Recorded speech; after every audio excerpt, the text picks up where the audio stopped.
Hey guys, sorry it's been a bit since I've put out a video. It's been crazy busy for me with work this year. I'm probably busier than I was before COVID hit. So things are kind of getting back to normal as far as me work-wise and stuff, and it's just been crazy busy. I haven't had a lot of time to do videos because of work and family obligations and stuff like that. So I'm gonna kind of do a channel update, and then I'll do some information in these videos too on kind of what I've been doing and what's going on. So I am racing this weekend, so I should be able to record the races and put some race footage up, because I know a lot of you guys with the Mini Z enjoy the race footage. So I'm actually, because I've been so busy with work, I've been racing at times on weekends, but it hasn't been every weekend like it was before. It just so happens that I'm racing this weekend. I'm actually getting stuff ready and getting stuff tuned for a big Mini Z race in Denver, Colorado that is gonna start in September. So it should be a lot of fun, and I haven't been to a big race in a while, so gonna see how it goes and see how I do. As far as channel updates, I'm gonna do my best to get some more videos up. What's going on right now is between work and right now it's really hot here where I live. Like by 10 o'clock in the morning, it's 112 to 115 degrees. I do have it set up. I'm gonna try to go out. I found a place, so I'm gonna try to go out and run my TT01 in the Road to 100 contest with Mike and those guys at RC Prescriptions, and see if I can hit 100 with it. I've got a really nice place to run it now. Our radio control airplane club just put in a brand new runway that I think is either 3,000 or 4,000 feet long. So I can run the car out there and it should be a lot of fun. I just have to go early in the morning because it gets so hot. Like I said, it's by 10 o'clock in the morning. It's 112 to 115 degrees here where I live.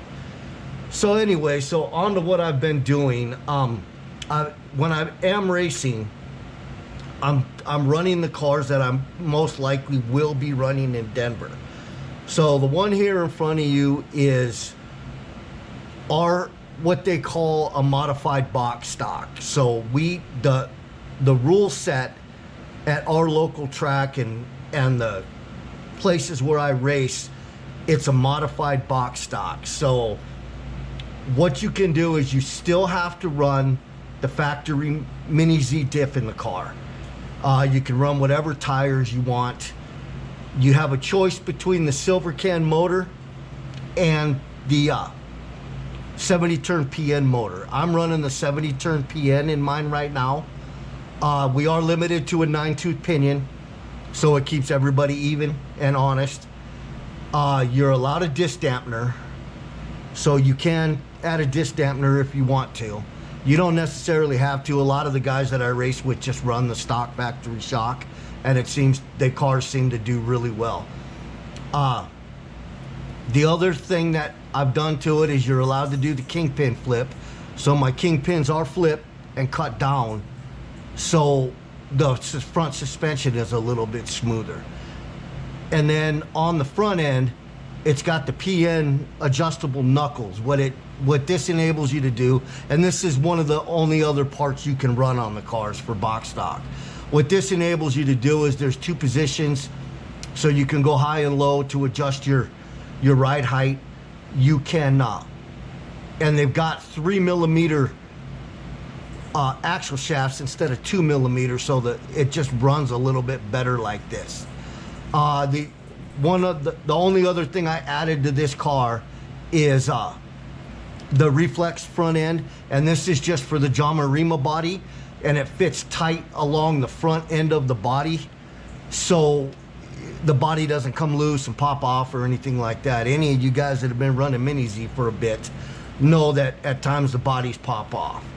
So, and then my tires, I run Gecko soft radials on the back and a medium slick on the front. And it just for our track right now, it seems to do really well with these tires. We are gonna, I may have to change tires in Denver. I'm just not sure, because it seems like all RCP cars are a little bit different. So, and then other than that, it's just a transponder. And then the car has got the factory board and everything in it. The big keys when running Mini Z is your batteries are a big advantage or disadvantage depending on what you're running, and the tires. If you can get those two dialed in, the cars are extremely fast and handle extremely well. So that's my box stock. The next class I'm going to be running down in Denver is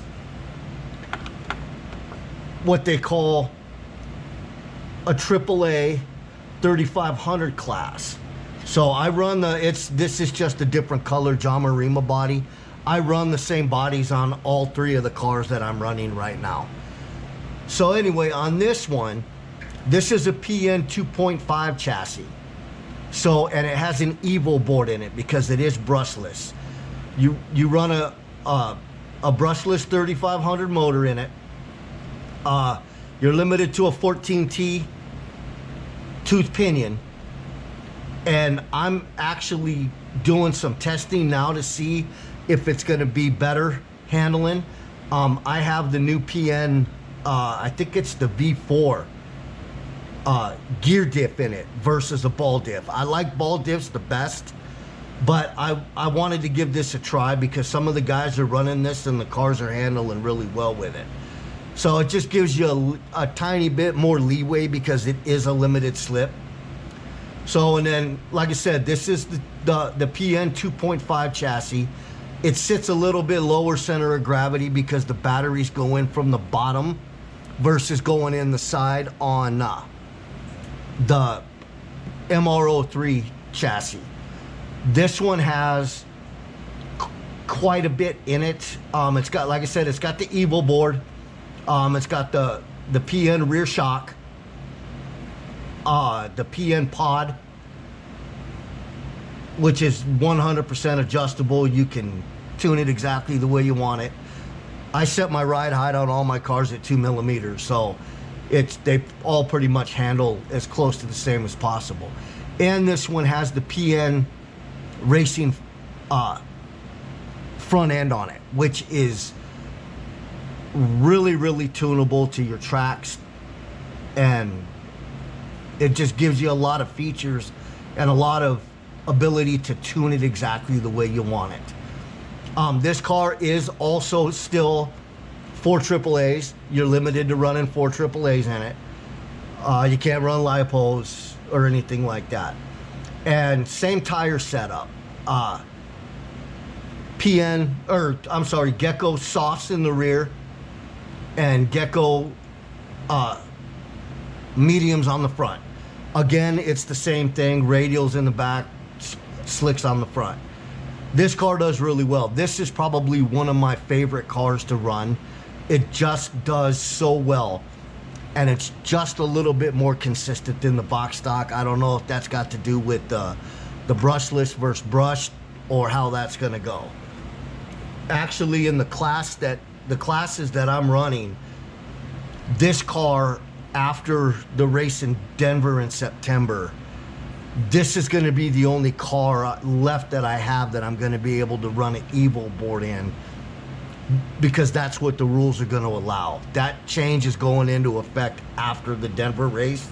So I'm good with this one, and I should be good with it for a long time.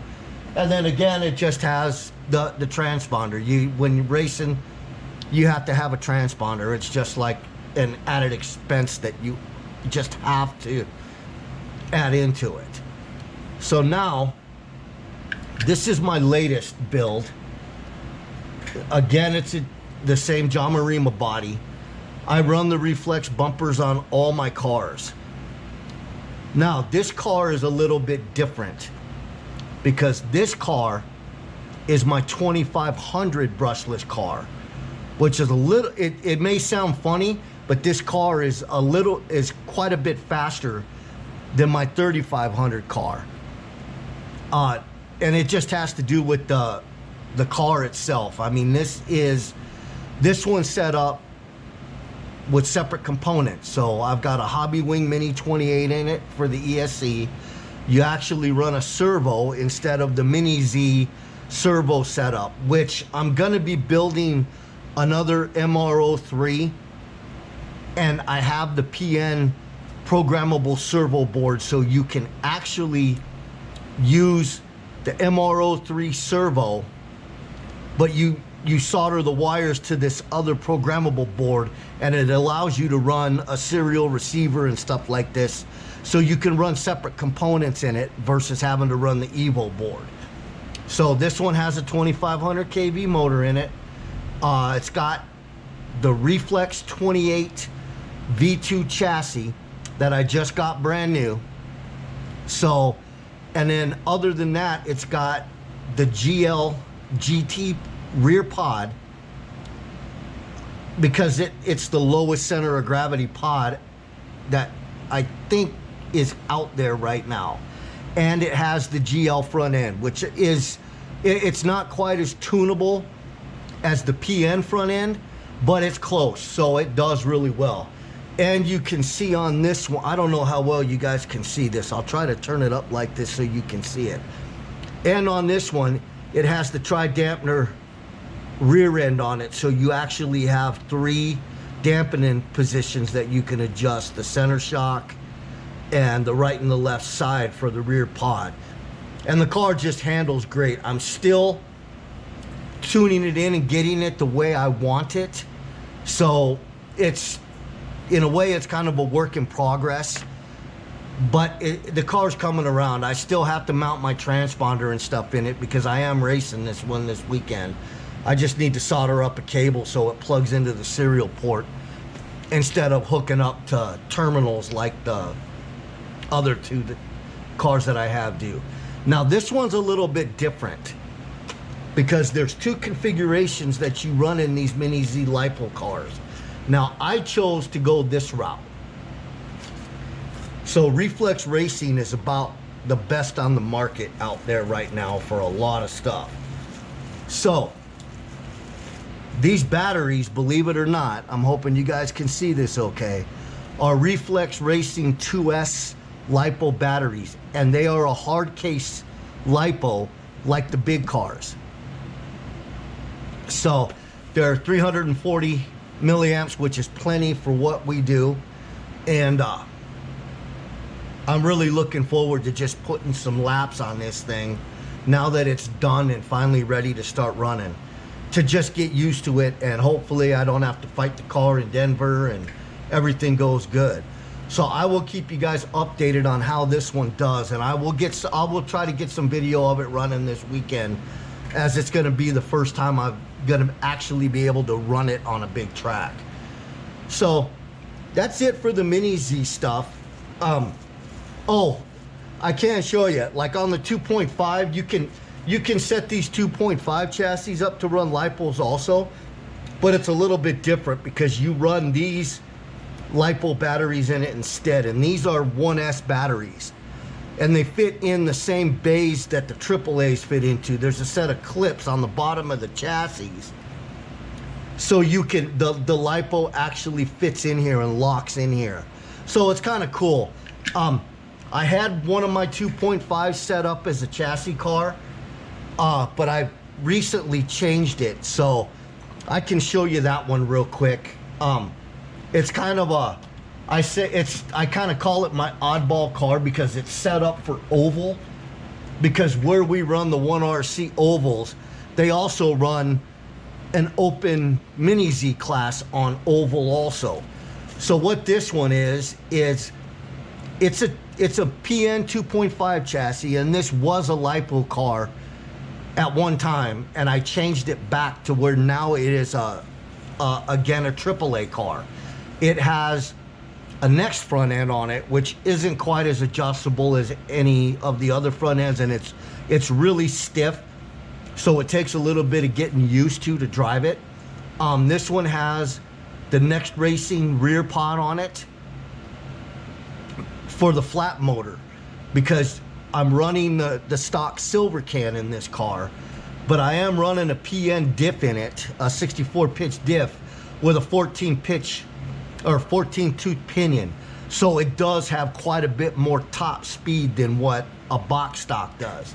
Like I said, it's when you get into the Mini Z racing, a lot of different tracks do a lot of different rules, so you really just have to check with them and see what mods you can do to the car and what classes they're running, and then just kind of build your cars around that.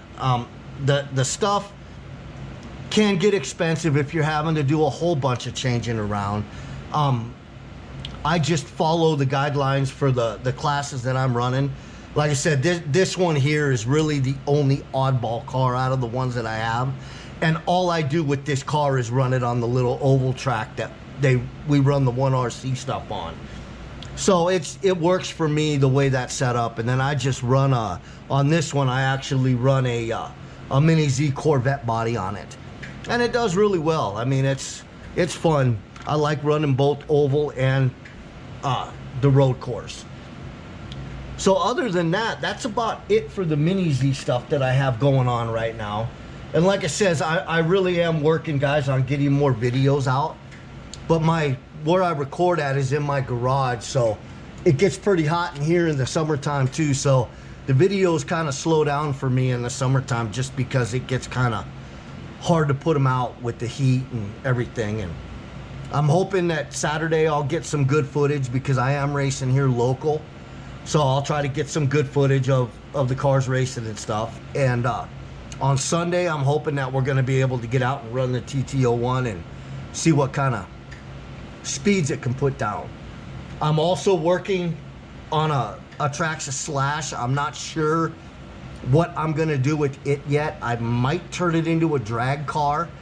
I just haven't decided yet. I just got finished going through the whole thing, cleaning it up, rebuilding it and everything. So I'm at the point now where I need to start deciding on electronics I'm going to put in it and stuff like that. So if you guys have any recommendations on what I should do, I don't want to run it brushed.